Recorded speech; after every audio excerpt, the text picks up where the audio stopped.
Shalom Bapak Ibu Saudara yang dikasihi oleh Tuhan kita Yesus Kristus. Berjumpa kembali di dalam podcast Mutiara hari ini. Sahabat bertumbuh di dalam saat teduh yang seperti biasa hadir membawa keresahan dan persoalan di dalam hidup kita angkat untuk menjadi renungan yang kiranya membangkitkan kekuatan iman. Bagaimana kabar Bapak Ibu Saudara di kesempatan kali ini? Kami senantiasa berharap saudara ada dalam keadaan sehat, dilimpahkan dengan segala berkat dan kebaikan oleh Tuhan kita Yesus Kristus dimanapun saudara berada. Podcast Mutiara hari ini di kesempatan kali ini memasuki episode yang ke-323 yang kali ini akan mengangkat judul Kurang Ajar Menyebut Nama Tuhan. Nas firman Tuhan terambil dari Keluaran 20 ayatnya yang ke-7 yang berkata demikian. Jangan menyebut nama Tuhan Allahmu dengan sembarangan, sebab Tuhan akan memandang bersalah orang yang menyebut namanya dengan sembarangan. Amin. Mari kita berdoa. Bapa, di dalam nama Tuhan Yesus, saat ini kami mau bersama-sama merenungkan kebenaran firman-Mu, Tuhan. Urapi hati dan pikiran kami ya Bapa, supaya kami mengerti apa yang menjadi maksud dan rencana-Mu melalui kebenaran firman-Mu. Di dalam nama Tuhan Yesus kami berdoa. Amin. Bapak Ibu Saudara yang dikasihi oleh Tuhan kita Yesus Kristus, ada satu ungkapan lama ya dari seorang pujangga yang bernama William Shakespeare. Dia berkata, apalah arti sebuah nama? Dia kemudian melanjutkan, seandainya bunga mawar ini diberikan nama lain, ia tetap akan menjadi bunga yang berbau wangi atau harum. Nah, saudara, kira-kira apakah arti sebuah nama? Apakah nama itu penting? Di Indonesia, nama itu penting, saudara ya, mengacu kepada identitas seseorang. Ada nama panjang, ada nama panggilan, ada nama nickname, nama julukan. Ada orangnya namanya bagus banget. Namanya sangat-sangat Indonesia. Tapi panggilannya lucu. Juju misalnya. Padahal namanya bukan itu. Itu nama panggilan. Tapi yang pasti yang kita tahu di Indonesia ya, ada sopan santun di dalam kita menyebut nama. Contohnya, kalau misalnya di dunia akademis atau di dunia kerja, orang wajib mencantumkan namanya lengkap dengan gelarnya, seperti itu ya. Itu kayak sebuah aturan dasar. Tapi kemudian ketika ia di rumah, ia bertemu dengan keluarganya. Di rumah, dia tidak dipanggil dengan sebutan namanya. Misalnya seperti nama saya ya. Billy, misalnya Profesor Dr. Billy. Di belakangnya ada MSI. Tapi di rumah, istri saya memanggil saya sayang. Atau istri saya memanggil saya dengan sebutan papa. Sementara anak saya pun memanggil saya dengan sebutan papa. Atau papi. Atau ayah. Lalu di mana nama saya tadi? Dan bagi kita orang Timur, orang Indonesia, tidak sopan untuk kita memanggil nama secara frontal atau secara langsung. Khususnya anak gak sopan kalau memanggil orang tuanya dengan panggilan namanya ya. Itu terdengar pokoknya tidak sopan aja. Beda kalau misalnya di Amerika atau di dalam budaya-budaya barat. Kalau di film-film saya juga tidak tahu kenyataannya ya, karena saya belum pernah ke Amerika. Tapi kalau di film-film kita ngelihat anak diajarkan katanya boleh memanggil nama papa atau panggil nama mamanya. Tapi bagi kita, jujur aja, kita orang Indonesia punya yang namanya tata krama atau nilai budaya sopan santun ketimuran. Yang pada akhirnya membuat kita harus tahu diri lah. Tidak sopan memanggil nama bapakmu. Tidak sopan memanggil nama ibumu langsung. Justru ketika kita memanggil nama Bapak kita Papa dengan sebutan Papa atau Ayah, atau Ibu dengan sebutan Mama, di situ ada keintiman, ada kedekatan. Makanya di dalam doa Bapa kami, Yesus mengajarkan pendengarnya di dalam khotbahnya. Kalau engkau berdoa, berkatalah seperti ini. Bapa kami yang ada di surga. Dia mengajar untuk memanggil Tuhan Allah yang tidak terjangkau itu dengan sebutan yang sangat intim. Bapa, Aba, Ayah. Saudara ya, ada satu keintiman, ada satu relationship di sini. Nah, kalau kita membahas tentang budaya ketimuran, sopan santun, tata krama, saat kita membaca nas firman Tuhan ini dan lalu saudara mengaitkan dengan judul khotbah hari ini, kurang ajar menyebut nama Tuhan. Apa yang saya mau sampaikan? Kenapa lantas ayat ini menjadi acuan? 1 dari 10 perintah atau 10 commandment berkata, jangan menyebut nama Tuhan Allahmu dengan sembarangan. Ya, di sini kata Tuhan itu huruf besar semua. Kata Tuhan itu huruf besar semua. Kalau dalam naskah aslinya, penulisan Tuhan huruf besar semua itu diwakilkan dengan 4 huruf mati yang disebut tetragrammaton dalam bahasa Yunaninya, mengacu kepada 4 huruf yakni Yod, He, Vav, He atau YHVH, yang akhirnya disesuaikan dengan bahasa kekinian jadi YHWH. Sebenarnya aslinya itu dalam naskah aslinya itu ya adalah Yod, He, Vav, He atau YHVH. Tidak bisa dibaca. Nah, orang Yahudi atau orang Yahudi akar rumput, orang Yahudi ortodoks, orang Yahudi yang sangat asli tinggal di sana. Jadi bukan Yahudi yang tersebar atau apa istilahnya itu diaspora ke negara-negara lain ya, yang akhirnya terjadi asimilasi budaya. Enggak, ini orang Yahudi yang betul-betul tinggal di Timur Tengah itu. Mereka punya namanya tata krama. Di dalam tata krama itu ada yang namanya istilah ketif dan kere. Pakai Q ya, ketif dan kere. Ketif itu artinya aturan dalam penulisan, bagaimana dia ditulis. Sementara kere itu adalah aturan pelafalan atau penyebutan, bagaimana ia diucapkan.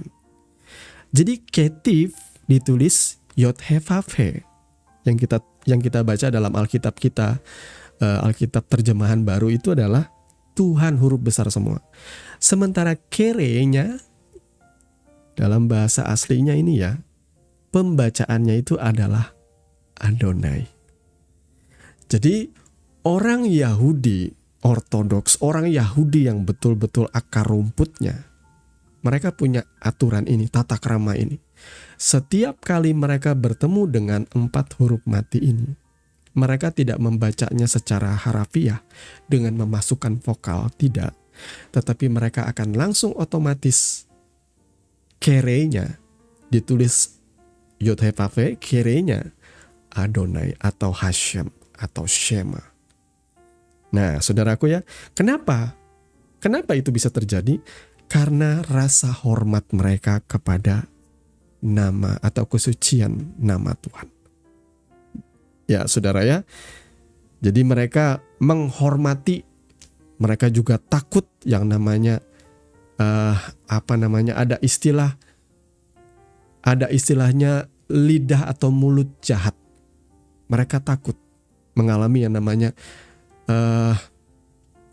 lashon hara, istilahnya apa itu istilahnya ya, menista atau menghujat nama Tuhan. Mereka tidak mau melakukan blasfemi atau penghujatan kepada nama suci Tuhan. Sehingga setiap kali ada 4 huruf mati ini, maka selalu kere atau aturan pembacaannya ialah Adonai. Jadi sekali lagi, kalau hari ini ada begitu banyak gereja atau pendeta-pendeta yang sangat yakin kemudian mengajarkannya di gereja, bahkan menjadikan itu suatu aturan ketetapan. Bahkan ada Alkitab yang akhirnya diubah. Nama-nama Tuhan di sana menjadi maaf, Allah menjadi Elohim, kemudian juga Tuhan huruf besar Yod He Vav He itu ditulis menjadi Yahweh. Kemudian ada Tuhan yang cuma T-nya aja huruf besar, itu menjadi Adonai. Kemudian juga ada kata Allah yang saya sebutkan tadi, itu kembali menjadi Elohim. Atau ada juga kata Allah huruf besar semua, itu mengacu kepada Yod He Vav He, atau Yod He Vav He itu kemudian ditulis dengan Yahweh. Nah sebenarnya saya ada sedikit belajar ya dari, saya bilang aja ahlinya lah, yang belajar memang tata krama dan budayanya. Sebenarnya kata Yahweh itu tidak ada di dalam Alkitab. Tidak ada di dalam naskah asli. Dan kalau kita konsisten dengan aturan ini, tetragramaton itu kan 4 huruf mati yang sebenarnya tidak bisa dibaca. Coba saudara membaca Yod He Vav He atau YHVH itu bisakah saudara baca? Tidak bisa. Kalau dari awal saja penulisannya itu tidak bisa dibaca, maka memang harusnya tidak boleh dibaca. Kalau saudara mulai menambahkan vokal, justru ada rasa tidak sopan bagi saya ya, tidak hormat seperti itu. Nah jadi YHVH itu ada aturan pembacaannya yang disebut dengan nikut ya, ada tanda-tanda bacanya di atas. Nah saya ada belajar kalau ada nikut-nikut di atas itu, aturan baca itu, tidak ada satupun aturan baca itu yang akhirnya mengacu kepada Yahweh, itu tidak ada. Malah lebih dekat dengan yang namanya Yahovah. Tetapi di dalam nikut itu tidak diizinkan ada huruf vokal A di depan. Maka harusnya itu Yehova. Namun itu pun adalah satu dari sekian banyak vokal pilihan yang bisa dimasukkan ke dalam 4 huruf mati ini. Yehovah bisa juga. Yahavah, Yahovah, Yehovah, Yehebe, itu bisa semua masuk saudaraku ya. Jadi tidak ada satu orang pun yang tahu bagaimana pelafalan yang paling tepat. Sehingga orang Yahudi yang saya sebutkan tadi, mereka menetapkan aturan ini. Ketiv kere, ditulis Yod He Vav He, dibaca Adonai. Atau Shema atau Hashem, tergantung kalimatnya. Itu adalah tata krama. Dan ini direvisi berlaku sejak tahun 500 sampai tahun 50 sebelum Masehi. Jadi sebelum Kristus berinkarnasi menjadi manusia. Hal ini sudah dimantapkan, dibikin menjadi sebuah aturan tata krama. Makanya ada istilah lashon hara atau lidah jahat itu. Ya, mereka berkata bahwa kalau ada orang yang sembarangan mengucapkan nama Tuhan itu, maka akan dihukum, saudara, dengan berat. Dianggap blasfemi atau menghina nama Tuhan. Jadi Bapak Ibu Saudara yang dikasihi oleh Tuhan kita Yesus Kristus, mari saudara yang mungkin aja yang mendengarkan kebenaran firman ini mendapatkan informasi yang simpang siur ya. Ada orang berkata, yo gak boleh lagi menyebut nama Allah. Itu gak boleh. Itu bukan nama Tuhan kita. Saudara salah. Allah itu adalah terjemahan dari Elohim. Itu mengacu kepada gelar Tuhan. Jadi itu bukan nama. Dan Tuhan pun tidak keberatan sepanjang sejarah dipanggil dengan sebutan gelar itu. Adonai. Bahkan sampai Yesus sekalipun, saya percaya Yesus lahir menjadi anak manusia di tengah-tengah bangsa Yahudi. Dan aturan ini sudah ada di masa itu. Saya percaya Yesus pun ketika ia membaca kitab suci, ketika ia mengajar dan ia bertemu dengan 4 huruf mati ini, dia tidak akan menyebutnya dengan sebutan Yahweh, dia akan menyebutnya dengan sebutan Adonai.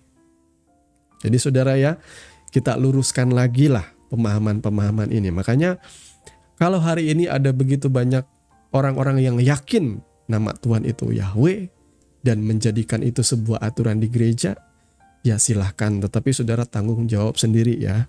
Kalau saya pribadi dengan pemahaman yang saya dapatkan, yang saya tangkap, ya saya menghormati tata krama. Sama seperti juga Yesus menghormati tata krama orang Yahudi. Yesus raja di atas segala raja. Tetapi ketika ia ada di dunia ini, bukankah ia Tuhan atas hari Sabat? Bukankah ia adalah Tuhan atas semesta ini? Tetapi Alkitab berkata ia tetap menghormati kok. Dia masuk ke dalam sinagog, mengajar di situ. Dia mengikuti aturan-aturan Yahudi dengan baik, saudara ya. Dia disunat pada umur 8 hari, kemudian mengikuti segala tata krama dan aturan yang ada di dalam tahapan-tahapan usianya orang Yahudi. Dia mengikuti semua itu. Saya percaya Yesus pun mengikuti aturan ketif dan kere. Bahwa menyebut Yod He Vav He 4 huruf mati itu dengan sebutan Adonai. Nah, saudaraku, itu hanya satu bagian saja. Bagi saya tata krama ini baik. Sama seperti ketika saya memanggil ibu saya tidak dengan sebutan nama, tetapi dengan sebutan mama. Atau papa saya panggil dengan sebutan papa. Itu justru mencerminkan keintiman dan juga rasa hormat saya. Kristus, pribadi yang tak bercacat celah, yang tidak berdosa ini saja mengikuti aturan ini. Bagaimana mungkin kita dengan keyakinan berkata bahwa aku adalah umat yang sudah ditebus oleh darah Yesus, maka aku berhak memanggil nama Tuhan itu karena aku sudah dikuduskan, disucikan. Bagi saya justru pandangan seperti ini menunjukkan kesombongan rohani, menunjukkan kekurang ajaran, ketidakpahaman akan root, akan akar, rumput, ketidakpahaman akan tata krama. Bagi saya justru itu mencerminkan kesombongan. Harusnya semakin kita paham akan firman Tuhan, semakin kita sadar bahwa kita tidak boleh menerjemahkan Alkitab ini dengan asumsi atau seenak perut kita. Kita harus kembali belajar kepada rootnya. Saya belajar bahwa ada banyak pemahaman saya yang keliru, keluar dari firman Tuhan. Ketika saya tidak kembali kepada akarnya. Hari ini puji Tuhan, ketika saya belajar firman Tuhan, saya kembali diajarkan oleh pengajar-pengajar yang memang mengajarkan firman Tuhan menurut sudut pandang yang tepat, saudaraku ya. Ada begitu banyak hari ini pengajaran-pengajaran yang keluar dari asumsi pribadi, dicocok-cocokkan. Lah apa bedanya kita dengan penghujat-penghujat firman Tuhan di luar sana yang mencari-cari kesalahan orang Kristen? Mereka suka menafsirkan Alkitab seenak perutnya. Banyak orang yang akhirnya mengajarkan firman Tuhan hanya untuk tujuan perut, hanya untuk menjadi kaya, hanya untuk berlimpah-limpah. Saya sedih kadang ya, kalau misalnya mendengarkan khotbah, tapi yang dibicarakan cuma dirinya terus. Keberhasilannya, diberkatinya. Hanya gerejanya aja dibangga-banggakan. Hanya gedung-gedung mewah yang dibangga-banggakan. Hanya pakaian mewah yang dipertontonkan, yang dipertunjukkan. Hanya jalan-jalan yang dinyatakan. Di mana Kristusnya? Saya bahkan ketika mendengar khotbah, hampir tidak ada bicara soal Yesus. Apakah Yesus sudah tidak lagi menarik untuk disampaikan? Apakah pengajaran firman Tuhan yang mengupas ayat demi ayat, yang membuat orang mengerti itu sudah hilang? Hanya digantikan dengan mimbar-mimbar yang membanggakan keberkatan, kemewahan, kekayaan. Bagi saya itu adalah contoh ketika kita menafsirkan firman Tuhan hanya dengan asumsi dan pikiran kita pribadi. Di Bapak Ibu Saudara yang dikasih oleh Tuhan kita Yesus Kristus, kalau saudara mau tidak disebut kurang ajar menyebut nama Tuhan, maka kembalilah kepada root atau akarnya. supaya saudara mengerti ya. Dulu ketika saya bertobat di akhir tahun 90-an dan mengikuti Yesus, saya ingat dulu kita tidak pernah diajar yang aneh-aneh. Kita diajar yang paling utama ialah Yesus. Nama Yesus. Ya. Mari kita baca di dalam 1 Korintus 1 ya. 1 Korintus 1 ayat yang kedua. Saya mau mengajak kita 1 Korintus 1 ayat yang kedua. Kepada jemaat Allah di Korintus, ini tulisan Rasul Paulus ya, yaitu mereka yang dikuduskan dalam Kristus Yesus dan yang dipanggil menjadi orang-orang kudus, dengan semua orang di segala tempat yang berseru kepada nama Tuhan kita Yesus Kristus, yaitu Tuhan mereka dan Tuhan kita. Jadi saya menelaah dan saya memperhatikan Alkitab saya tanpa saya diajarkan dulu, saudara ya. Saya justru menemukan ada begitu banyak tulisan mengenai nama Yesus Kristus atau keutamaan nama Yesus Kristus. Jadi tidak pernah saya diajarkan menyebut nama Yahweh atau nama Yehova atau apapun. Yang dibawa oleh para rasul, yang dibawa oleh Bapak Gereja mula-mula, yang dibawa oleh penginjil-penginjil sampai hari ini, sampai dengan saya bertobat dulu ialah hanya nama Yesus. Saudara, keutamaan nama Yesus ini tidak boleh dipandang enteng, saudara ya. 2 Timotius 2 ayat 19, kita akan sedikit banyak belajar ayat firman Tuhan kali ini ya. 2 Timotius 2 ayat 19 berkata, tetapi dasar yang diletakkan Allah itu teguh dan meterainya ialah Tuhan mengenal siapa kepunyaannya. Dan setiap orang yang menyebut nama Tuhan hendaklah meninggalkan kejahatan. Nah saudaraku, kalau saudara menyebut nama Tuhan, yang nama yang diilhamkan, nama yang dilanjutkan kepada kita, nama anak manusia yakni Yesus Kristus, maka saudara wajib meninggalkan kejahatan. Hari ini banyak orang yang kurang ajar, sebagaimana judul khotbah kita kali ini ya. Kurang ajar menyebut nama Tuhan. Karena apa kurang ajar?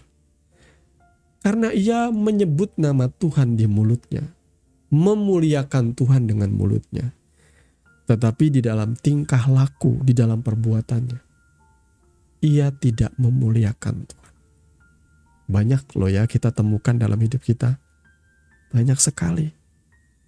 Kenapa banyak orang munafik, saudaraku, yang datang ke gereja dengan pakaian yang rapi, duduk beribadah, memuji Tuhan dengan mulutnya, haleluya, memuliakan Tuhan dengan bibirnya. Tapi kenapa saya sebut munafik? Karena dalam kesehariannya ia justru menista nama Tuhan dengan perbuatannya yang merugikan orang lain, dengan perbuatannya yang menindas orang lain, dengan perbuatannya yang jahat terhadap orang lain, terhadap sesamanya, dengan kelakuannya yang menyakiti hati orang tuanya, dengan perbuatan-perbuatannya yang membuat orang lain dirugikan, di kantor menindas bawahan, atau berlaku curang, ketahuan korupsi, sampai 271 triliun pula kan. Jelas itu menista nama Tuhan. Semua kesaksian saudara, seberapa bagus atau seberapa baik pun, ketika engkau bercerita tentang kebaikan Yesus, ketika engkau menceritakan tentang keberhasilan oleh karena pertolongan Tuhan, tapi kemudian engkau diberitakan di media sudah melakukan korupsi sekian triliun, setiap mata akan tertuju kepada berita itu, dan orang akan menghujat Tuhan secara tidak langsung. Katanya orang Kristen, dulu katanya cerita Yesus dimuliakan, Yesus menolong. Kok korupsi? Mulutmu boleh memuliakan Tuhan, tapi perbuatanmu menista namanya. Makanya firman Tuhan ini berkata, siapa yang menyebut nama Tuhan, hendaklah meninggalkan kejahatan. Jadi saudara, kalau mau saudara tidak mau disebut kurang ajar menyebut nama Tuhan, selidiki hatimu sendiri. Ketika engkau menyebut nama Tuhan Yesus, apakah hidupmu betul-betul mengikuti Dia dengan sungguh? Jangan-jangan engkau sedang menindas dan berbuat sesuatu yang jahat terhadap sesama. Yohanes 17. Sekarang kita akan beralih kepada Injil Yohanes pasal yang ke-17. Ayat 11 sampai 12. Nah, di sini saudaraku, saya kembali kepada keutamaan nama Yesus. Yohanes 17 ayat 11 dan 12. Dan aku tidak ada lagi di dalam dunia, tetapi mereka masih ada di dalam dunia. Dan aku datang kepadamu, ya Bapa yang kudus. Peliharalah mereka dalam namamu, yaitu namamu yang telah engkau berikan kepadaku, supaya mereka menjadi satu sama seperti kita. Jadi kalau orang bertanya, nama Bapa, ya nama Bapa itu ialah Yesus itu sendiri. Yesus itu sendiri artinya ya Yod He Vav He YHVH, menyelamatkan. Ya, nama Yesus itu dalam bahasa Ibraninya mengacu kepada nama Yehoshua, atau bisa disingkat dengan kata Yoshua, Tuhan yang menyelamatkan. Ya, karena betul karyanya ialah menyelamatkan. Ya, kemudian kenapa nama Yehoshua itu kemudian beralih menjadi Yesus? Karena mengalami transliterasi. Transliterasi karena di masa itu, di masa Yesus menjadi anak manusia, bangsa Israel itu di bawah kekuasaan Kekaisaran Romawi. Dan Kekaisaran Romawi menggunakan bahasa Girika atau bahasa Yunani sebagai bahasa kesatuan, bahasa pemersatu, bahasa nasional. Sama seperti zaman sekarang bahasa internasional ya, lebih tepatnya ya bahasa Inggris. Di masa itu dengan Kekaisaran Romawi yang menguasai begitu banyak wilayah di benua di dunia ini, maka bahasa internasionalnya ialah bahasa Yunani. Sama seperti di Hong Kong. Saya pernah mengajarkan ini ya saudara ya, di Hong Kong di era persemakmuran Inggris, orang Hong Kong itu wajib memiliki nama barat, nama Inggris ya. Makanya di zaman saya masih remaja, masih ya anak SMP, SMA, itu sangat hit sekali film-film Mandarin. Ya, bisa saudara tentu tahu nama-nama seperti Aaron Kwok. Ada nama Inggris dan kemudian ada nama Chinese-nya, ada nama marganya. Kemudian ada nama Andy Lau, ada nama Jimmy Lin, ada nama Chow Yun Fat. Itu kan nama-nama barat depannya ya. Jadi Yesus pun saya percaya di dalam surat, mungkin apakah di masa itu ada yang namanya surat akte kelahiran mungkin ya. Kalau misalnya dilakukan sensus itu pasti ada nama Yunani. Jadi nama Yesus Yehoshua tadi menjadi nama Yunani menjadi Yesus. Yesus saudara ya. Dan akhirnya kemudian nama ini menjadi transliterasi menjadi Yesus atau Jesus atau Jesu dalam berbagai bahasa-bahasa di dunia. Dan Tuhan tidak keberatan saudaraku. Puji syukurnya ya. Ayat 12. Selama aku bersama mereka, aku memelihara mereka dalam namamu, yaitu namamu yang telah engkau berikan kepadaku. Aku telah menjaga mereka dan tidak ada seorang pun dari mereka yang binasa selain daripada dia yang telah ditentukan untuk binasa, supaya genaplah yang tertulis dalam kitab suci. Namamu yang kau berikan kepadaku. Jadi saudara tidak usah repot-repot mencari sesuatu yang baru ya. Akhirnya gereja hari ini, kenapa ya gereja hari ini ya? Saya bingung mencari sesuatu yang sebenarnya bukan esensi. Seperti tetragrammaton dimasukkan vokal. Itu tidak ada dalam Alkitab. Jadi kata Yahweh atau Yehova itu tidak ada dalam Alkitab. Maka jangan membuat sesuatu yang tidak ada itu menjadi ada. Justru saudara melakukan blasfemi atau penghujatan nantinya.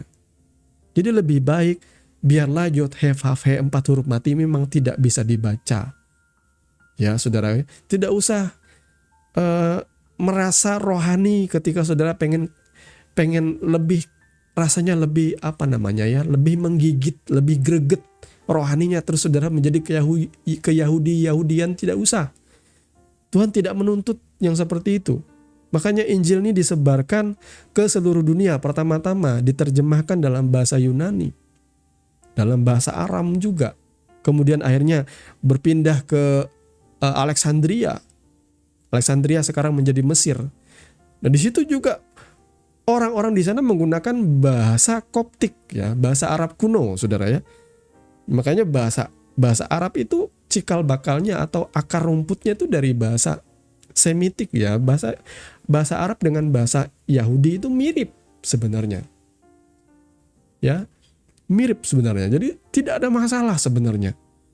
Nama Tuhan di dalam bahasa Inggris God, dalam bahasa Indonesia menjadi Tuhan atau Allah, tidak jadi masalah, saudaraku. Karena ini berbicara soal gelar, ya. Yang penting Tuhan memberikan nama ini kepada setiap kita, yakni Yesus. Ya, saya tidak berusaha ke Yahudi-Yahudian menggantinya dengan Yehoshua atau Yosua, ya. Cukup Yesus saja. Karena dari dulu ketika saya berdoa di dalam nama Yesus, iblis takluk dengan nama ini. Dari dulu ketika saya berdoa dalam nama Yesus, saya merasakan pertolongan Tuhan. Saya merasakan penyertaan Tuhan. Saya merasakan pemeliharaan Tuhan.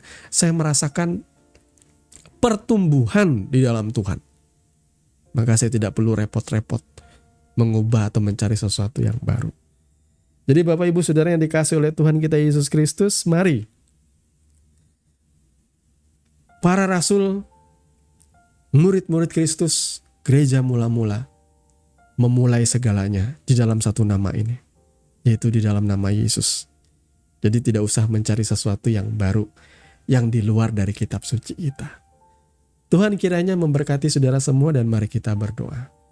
Bapa, di dalam nama Tuhan Yesus, terima kasih karena Engkau sudah mencelikan mata setiap kami dan memberikan kami hikmat pengertian, Tuhan. Ajar kami untuk bijak di dalam mempelajari kebenaran firman-Mu.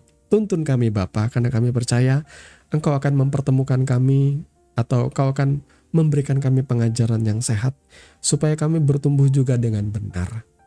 Kami mau mendasari pelajaran kami akan firman Tuhan, oleh karena kami mengasihi Engkau, Tuhan.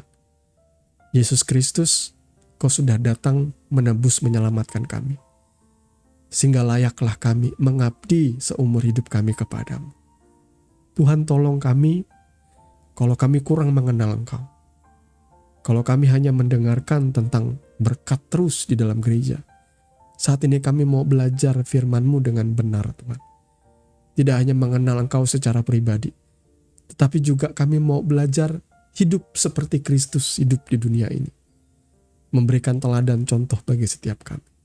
Mengasihi, memberkati, memberikan pertolongan, dan banyak lagi melayani seperti Engkau melayani, Tuhan. Terima kasih Bapa, kami mengucap syukur kepadamu. Di dalam nama Tuhan Yesus kami berdoa.